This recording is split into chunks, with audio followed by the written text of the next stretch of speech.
Lizzie présente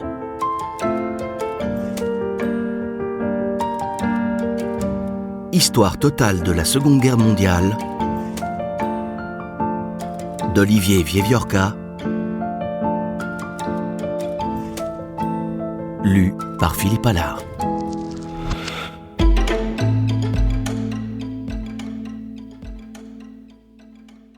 Pour Pascal et Sophie. Introduction. Il semble que cette guerre nous mène toujours plus bas, par des degrés d'une dramaturgie inconnue. On ne peut guère, à vrai dire, que pressentir pareille chose, les vivants éprouvant l'événement surtout dans son caractère anarchique. Les tourbillons sont trop proches, trop violents, et nulle part il n'est un point qui échappe à la menace. C'est ainsi que les ondes du ressac font irruption jusque dans les lagunes, releva Ernst Jünger, alors cantonné à Paris. L'écrivain allemand ne se méprenait pas.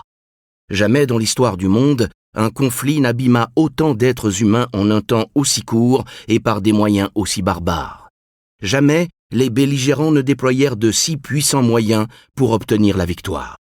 Une victoire chèrement acquise par les Alliés au cours d'affrontements titanesques qui, d'El Alamein à Midway, de Stalingrad à Iwo Jima, de Pearl Harbor au Monte Cassino, embrasèrent les cieux, les terres et les flots et frappèrent, 7 années durant, 4 continents. Le bilan de cette atroce épreuve défie les imaginations. De 60 à 70 millions d'hommes et de femmes disparurent, dont, phénomène inédit, plus de civils que de militaires. Car la Seconde Guerre mondiale fut d'abord, et paradoxalement, une expérience civile. Les combats militaires proprement dits restèrent confinés au début ou à la fin du conflit. Dans l'intervalle, ce fut une guerre d'occupation, de répression, d'exploitation et d'extermination, observe l'historien Tony Youth, un constat qui vaut tant pour l'Europe que pour l'Asie. Ainsi, l'Allemagne nazie procéda à la destruction industrielle des Juifs d'Europe, un événement inouï dans les annales de l'humanité pourtant peu avare d'horreur, et elle livra à l'Est une campagne d'une indicible cruauté. En outre, l'Axe réduisit en esclavage des millions d'êtres humains. Tous les belligérants, par ailleurs, frappèrent de leurs bombardements aériens les populations, qu'elles aient été une cible préméditée ou en fussent les victimes collatérales. Des fléaux d'un autre siècle réapparurent, la famine, bien sûr, mais également les épidémies et le cannibalisme. On mesure à cette aune le colossal tribut humain d'une guerre qui précipita l'humanité aux abîmes. Dans le monde entier, elle libéra des forces maléfiques qui tuèrent, violèrent ou pillèrent. Dans le même temps, cependant, elle éleva l'humanité aux cimes, en offrant des exemples spectaculaires d'héroïsme, d'altérité et de sacrifice. Le sublime côtoya constamment l'abject. Alors que le peuple britannique subissait avec flegme les assauts du Blitz, les Allemands regroupaient les Juifs de Varsovie dans un sinistre ghetto. Pendant que les gardiens d'Auschwitz assassinaient leurs victimes, la population de Leningrad endura stoïquement un siège interminable. Tandis que les bourreaux japonais martyrisaient leurs prisonniers de guerre, les habitants de Stalingrad se battaient comme des lions. L'admirable et l'infâme furent bien les deux faces d'une même réalité.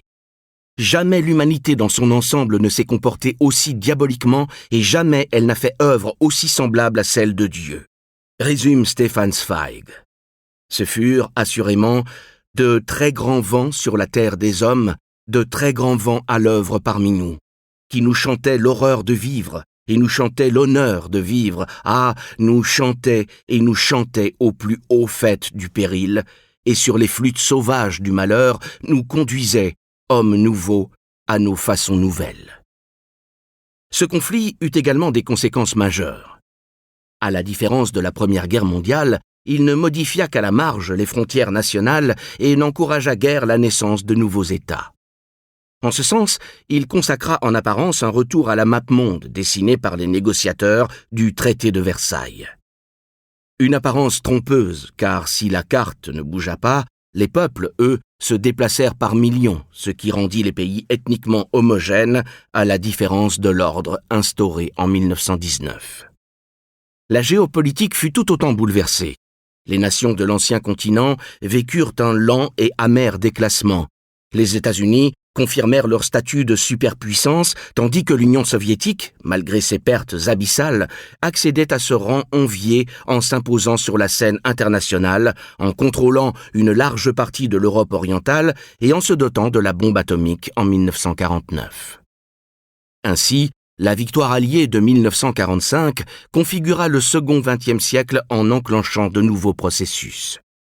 Hier alliés, Nous espérons que vous avez apprécié cet aperçu. Pour continuer à écouter ce livre audio sur Google Play Livres, utilisez le lien dans la description de la vidéo.